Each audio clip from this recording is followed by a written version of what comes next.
I recently bought some old tires for $1.50 each, and I found that I could cut them with a box cutter, as long as I'm not going through the steel part. The steel part goes through where all the treads are, but the sidewall doesn't have any steel, so I can cut that with a box cutter. And I did that to this tire to get some strips for my boat. Well, I'm also going to use several of these fully intact on the sides of my big boat to keep it from getting damaged when people park their boats up or if there's a dock or whatever. But right now I'm working on this boat.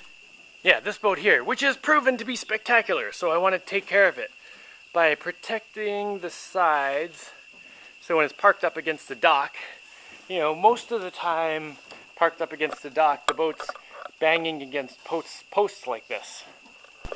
Right now I'm parked against a floating dock, which is a little different, but most of the time it'll be posts. So, I've cut myself a pair of these. This is the sidewall of the tire.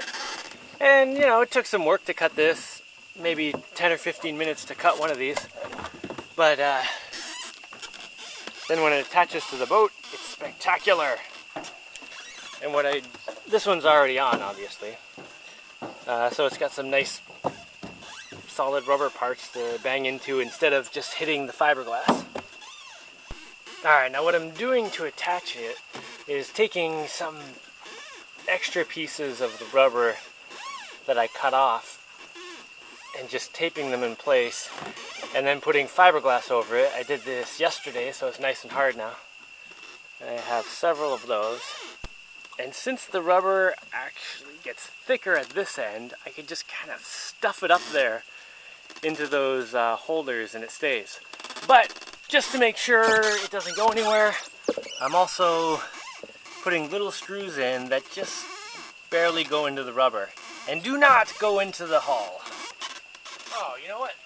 Before I put the rubber on, I want to trim these so there's no sharp edges on them. Sand them a little bit.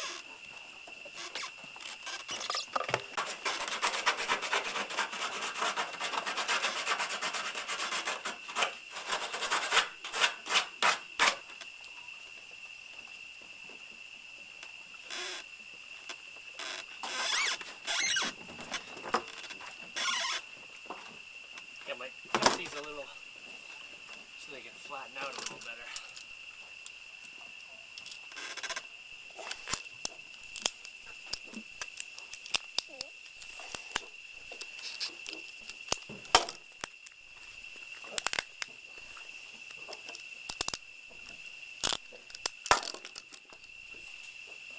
Alright, I found these in my extra screws box. I'm pretty sure they're stainless steel too, which is excellent. And I always have an extra screw box for when I take stuff apart. I always keep the screws.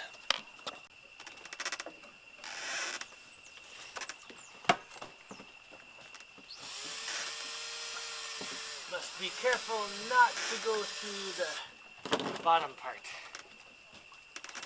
And I filed my screws blunt so they won't go through the fiberglass below.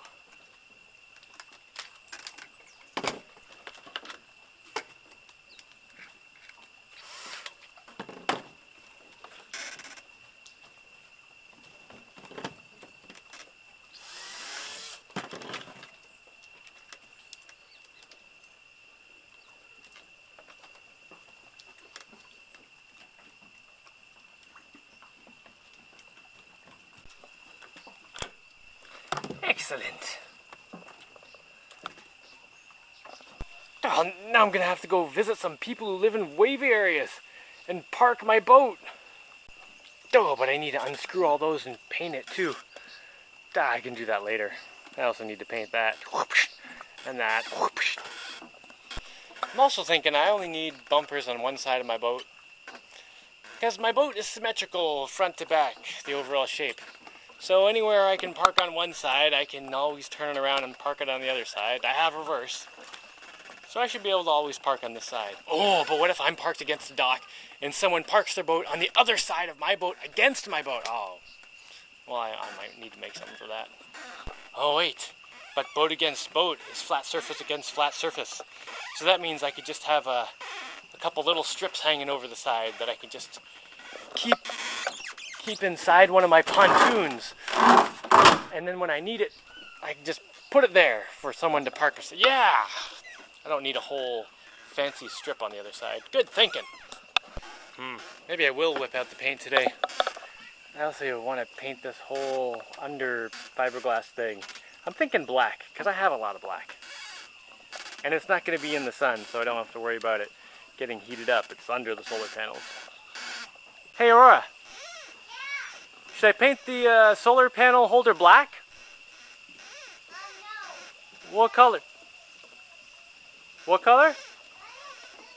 Red or blue? Alright, I'll think about it.